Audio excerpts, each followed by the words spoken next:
Hi, my name is Kelly Lorraine, and welcome to my series all about learning tarot for self-development. In today's video, we're going to address a question that I get quite frequently. Can you purchase your own tarot deck, or does it have to be gifted? Now, I don't think there's a right or a wrong answer to this, but I am going to give you the traditional and modern perspectives. Traditionally, a gifted deck is thought to carry the energy and intentions of the giver. This is said to create a spiritual connection between the giver, the receiver, and the deck itself. Also, traditionally, it's almost like an initiation into the world of tarot. It's like you're being welcomed by someone who already has the experience. It implies that someone else recognizes your readiness and capabilities to read tarot cards and thinks you'd be a really great fit for the tarot world. Historically, tarot is seen as mysterious and filled with secrecy. So in theory, it's a way to preserve tradition and pass down knowledge from one to another. You might be thinking, well, why can't I purchase my own deck? From a historical perspective, it is said that if you go purchase your own deck, you might be inviting unwanted energies and ego into your life. Now, I don't know if I fully subscribe to that, and I'll tell you why. As much as I'd like to think that someone gifting me a deck comes with pure intentions, it doesn't necessarily mean that the giver's energy is good energy. And it doesn't mean that if I purchase my own deck, that I'm going to take in unwanted energies, because to me, a new deck is basically a blank slate. Nobody has put their energies into this deck yet. I personally like the idea of me building a connection with a new deck and not associating my practice with anyone before me. Everybody's going to have their own opinion on this. And like I said earlier, there's no right or wrong answer to this question. It all depends on how you feel and how much you trust your intuition.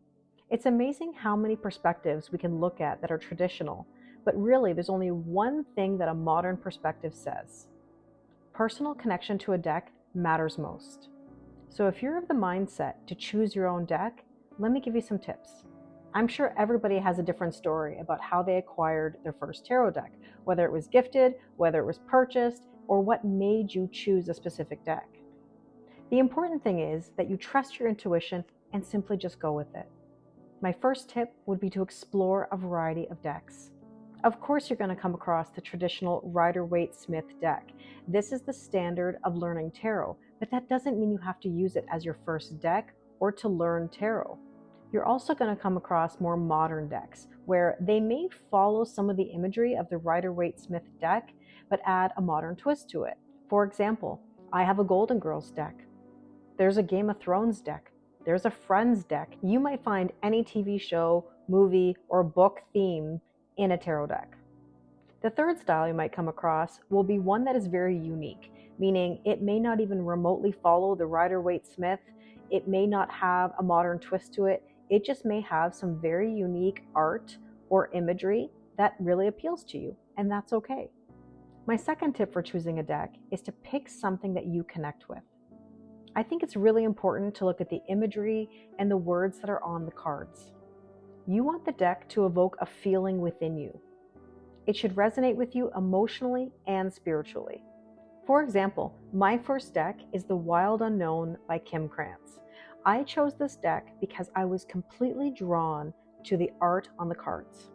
I'm very much into pen and ink art. So when I saw these colors, I said, this is the deck for me. Now let's take a look at some of the images. So beautiful.